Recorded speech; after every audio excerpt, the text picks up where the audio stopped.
We're going to take a shade that, if you look at Brookie Cookie here, it looks a little bit darker than her skin tone. Test run. So we're just going to take a wedge sponge, take that fat end, swirl it into the product.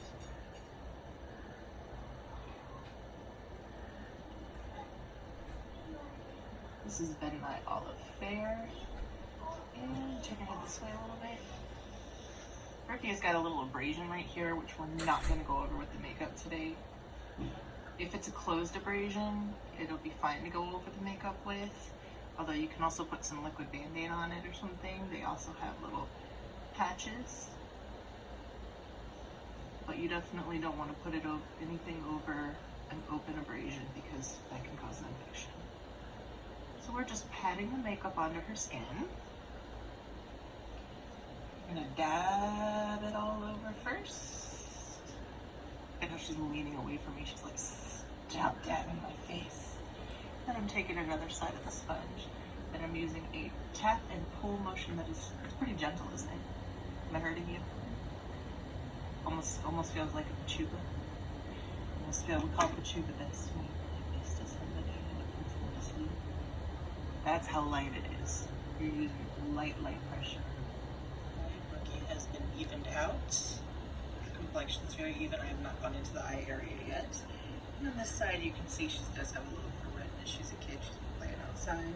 So you can kind of take this is a cheap e.l.f. concealer brush. It's a big fluffy brush. It's synthetic fibers. It is meant to go with concealers, which are almost always creams or things like that. I'm going to swirl that in the brush, get a little bit on there. Look up at the ceiling for me and blink all you need to. I'm just going to go, okay, let's try this again. With your eyes only, look up at the ceiling. There you go. Blink all you need to. And then we're going to go over the eyelid too. And we're using very gentle motions. Does that sound funny? And I'm going to use this concealer brush to go up into the hairline just to blend that foundation all the way up. And around those exceedingly creasy parts. This is why you don't share your brush, because we just had to go up and all around her nose. That's her boogers on there. Same sponge to that clear side that I have over here. Well, I'm going to leave it clear. I'm going to take the side that I've already have a little product on, go into a lighter color, get a little bit on there, and just right here where she has her normal youthful dewy glow, this is right on her cheekbone. We're going to put a little bit of that lighter color. And then we're also going to do, stop falling asleep. We're going to do that above the eyebrow, and down the nose, and a little bit on the chin. Then we're going to take that bottom that already has our other foundation, and we're going to go over top of that very gently, mostly on the outsides. Blend. That's what you're doing when you're pushing this into the skin. You are blending. I bet it feels pretty heavy on your skin, doesn't it? It feels like a mask. See right here, you got a nice little highlight. You got to see on her nose, especially the tip, there's a highlight. I blended the one on the chin a lot more because Brooke actually has a smaller chin, a larger forehead, which is normal for a child, although for a child her face is actually really proportional. And there's a little bit of highlighter here, but the main one is right here. So we still have that dewy glow that she normally has. Alright, next you're going to want a powder. So you take a nice big velour powder puff. I would use something like the RCMA colorless powder. You can use a powder that's like a banana powder. You can use a powder that more matches the base. I would prefer, on children, I don't feel like I need to put cake makeup on them as much unless they are dancing. If you are a dancer in an ensemble, yes, you probably want to at this point. You're going to add cake makeup, press it all into the skin. You will let that sit for about 5 minutes. Then you will go over top of it with a loose powder. For Brooke today, we're not going to do the cake makeup. We are going to pour a little bit of loose powder in our lid here. We're going to swirl that right into the puff. Got a whole lot in there. We're going to take the puff and fold it in half and rub the sides to get all that powder into the puff. And that way, when we're setting her, we are pressing the foundation into her skin not just laying powder over top. Sweet.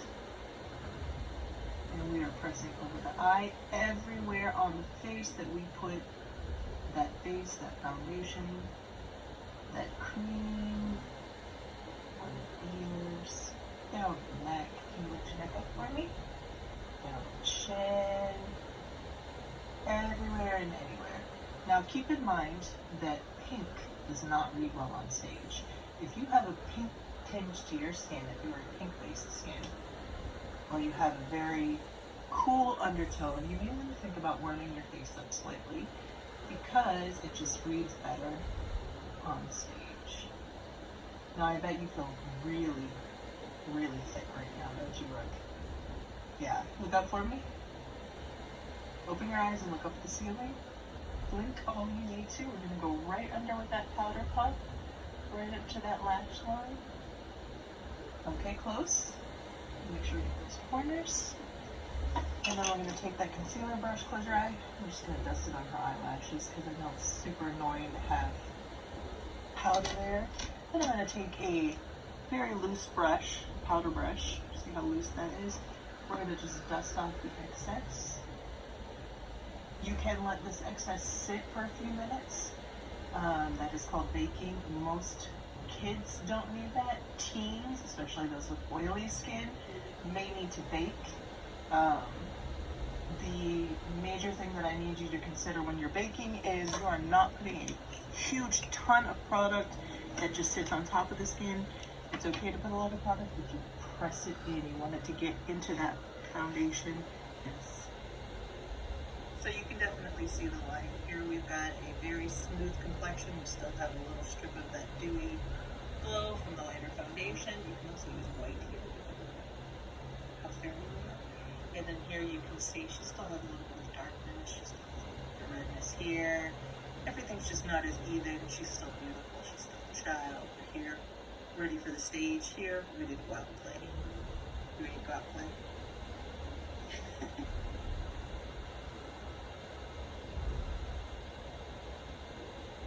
I'm just going in there and I'm swirling it into her ear and around. Now I'm using a bigger brush. You may need to use something smaller. This is just what I had. But you can see it's giving her a little bit of that definition. Now if you do a little too much, sorry, I'm going to hold this camera. You can take that sponge. You've gone too high and you can blend it out. Same thing if you've gone too low. Blend. Or if you've gone on the ear, blend. Or if your line is too harsh, because you don't want a cut line, blend. There you go. So now, if I go far away, she's got a cheek. If I come up closer, it's like, well, why is that over that so much? A couple swipes of the blusher on the brush, and that's just going to go right here on our eye. Very gently, very easily. And then I'll probably take something like that. Here, can you open that for me? See if she can figure it out. She did! So I'm going to take just a couple delicate swipes. That hot pink. I'm going to flick the excess off more. Get my little nice. And that's just going to go right over top. Now she is a child, so see where I'm starting with the hot pink? I'm starting right at the apples. Smile for me, Ricky. That's where her apple would be, her apple of her cheek. That's where I'm starting with that hot pink. But I'm not doing it dark there, just a little bit. Drain it back. Okay. Maybe you go too far. You take the sponge and you blend. You don't want them to have a ruddy red face. Focus on blending that pink in. Now you have that nice pink. You have the fading into the darker color. You've got that shimmer on top. If you don't have a lighter color to put on there, you can always use something like this. This is an e.l.f. shimmer. If you look, it is not glittery, it is shimmery. I'll put that in my second. I'm going to take the opposite side. See, there's the side with all the pink blusher on it. Now here's the side that has nothing. And I'm going to just get a couple swipes on there. And you can just tap over top if you need some. Tap a little bit extra. not too much. You don't want her to be super duper bright. And we're going to do this. I am taking a felt tipped waterproof eyeliner, and we are going over her lens, lash line, just right into that lash line, right into it. I'm pushing it in. Put your head up for me, lady. We don't want a gap. Mind the gap. Just taking that all the way to her natural lashes. She's a kid. We just want her to look like a kid on stage. There's no reason for her to look like an adult. She's trying really hard not to blink for me. She's doing a great job. It is all up in her lashes. There's no gap. Now what we can do, and it doesn't have to be perfect. I was just using the side. No, don't forget. I was using the side to kind of lay it down. You can use a cotton roll to just blend it. Now it comes off. Walk you up in your eyes. Look at me. Now she just has a little bit more definition to her eye. Now if there go on the lash line on the bottom, never go into that waterline. It closes the eyes and makes them knees big. So what we're gonna do, Brooke, look up. We're gonna go underneath her lashes. You can blink if you need to, baby. Just like that. Not the whole eye. Look up again. I'm gonna take that same Q-tip. And before this dries, I'm just gonna blend it very softly. It almost disappears. And what we'll do later is I'm taking a flat brush. I'm going to use some yellow. I'm gonna dab some eyeshadow onto my brush. Pretty close your eyes. And that is going all, not even on you on the camera. That is going all over. So get some eyeshadow, this yellowy white bony color. It goes all over her eyelid. All over, a wash of color all the way up to the eyebrow. And a little bit in the corner. And then on the other side, or you can use your towel and dust off a little bit of the color on the brush. You're gonna go in with a little bit of a pink color here. We're using Caregiver. Get a little bit on the color. Close your eyes, and this time we're only going in the middle. Just a little bit in the middle. And we're just dabbing it on. And again, clean off your brush. And then you're gonna go in with a little bit darker force of nature here. There we go, got some on the brush. And that guy's gonna go on the outside here. And we're just dabbing a little bit, As you can see, we're layering. Then we're gonna go in with our darkest color, but we're gonna switch brushes. You don't have to switch brushes if you don't want to, but I like to. I'm gonna take actually this color down here. This is a a crease brush. You can see it's loose and fluffy and long. And that is going to go just on this outside corner. It is so easy because you can just tap it right in there. That's the way I like to use it. And you can use the side and go right into her crease. This is called cutting the eye. Using the natural shape of her eye to give her some definition. Then we're going to find, oh, there it is. This is a blending brush. This is a cheap little one by e.l.f. And we're going to blend all of this together, especially those darker colors. Blend, so it's very natural. Touch them up. And I'm going to come under a little bit. That blend. And I took it out a little too far on purpose so you guys can see. Open your eyes and look at me. So look, from far away, you're going to have a bad shadow right there. It looks like she has a black eye. So again, you take this sponge. This is great for correcting. I just want you to keep seeing how green it is. It's almost like a magic eraser. Get it too high close to the brow? Fine. Blend it out. And ta-da! See how that's gone? Now she doesn't have that horrid shadow. She's got just enough on her eye that you can actually see it from a distance. There's actual definition for this. There will be different eyes. So you can just take a very stiff brow,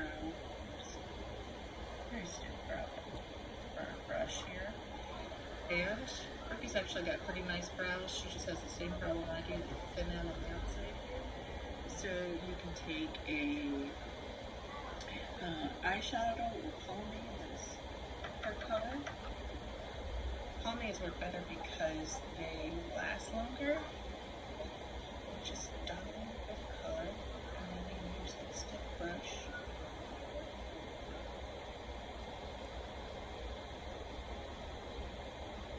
Something infallible, those kind that are supposed to stay on forever, stay up. I'm gonna do this guy because it's very close to her natural lip color.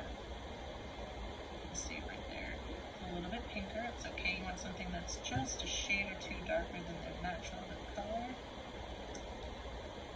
No, I should have had Brookie have some work on while I'm doing all this. Because we're going to just grind the natural lips in.